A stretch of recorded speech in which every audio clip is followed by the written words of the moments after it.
اعوذ باللہ من الشیطان الرجیم بسم اللہ الرحمن الرحیم۔ حدیث نبوی صلی اللہ علیہ وآلہ وسلم ہے کہ انسان پر مصیبت اور بیماریاں کیوں آتی ہیں؟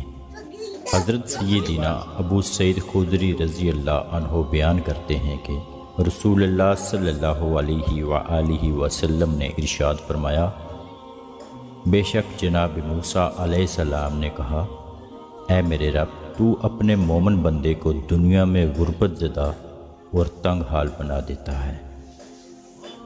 اتنے میں جناب موسیٰ کے لیے جنت کا دروازہ کھول دیا گیا اور وہ اس کی طرف دیکھنے لگے۔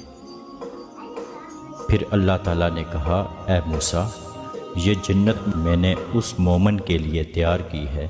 پھر جناب موسیٰ علیہ السلام نے کہا، اے میرے رب، تیری عزت کی قسم، تیرے جلال کی قسم، اگر اس مومن کے دونوں ہاتھ اور پاؤں کٹے ہوئے ہوں اور پھر اس کو اس کے یوم ولادت سے لے کر روز قیامت تک چہرے کے بل گھسیٹے جاتا رہے اور لیکن اس کا انجام جنت ہوا تو وہ تو یوں سمجھے گا کہ اس نے کبھی کوئی تنگی نہیں دیکھی۔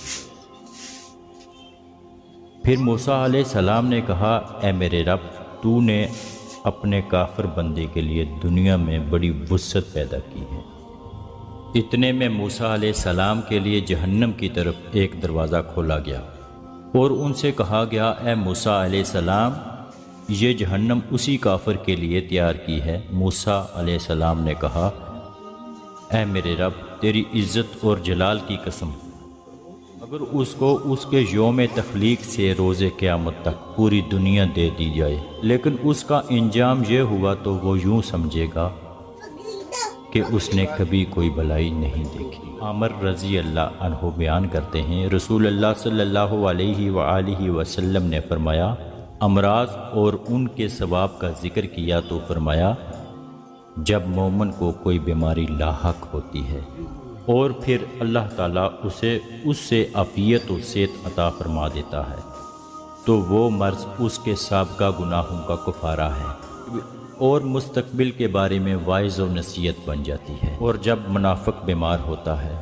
پھر اسے عافیت عطا کر دی جاتی ہے تو وہ اس اونٹ کی طرح ہوتا ہے جسے اس کے گھر والوں نے باندھ رکھا ہو اور پھر انہوں نے اسے چھوڑ دیا ہو۔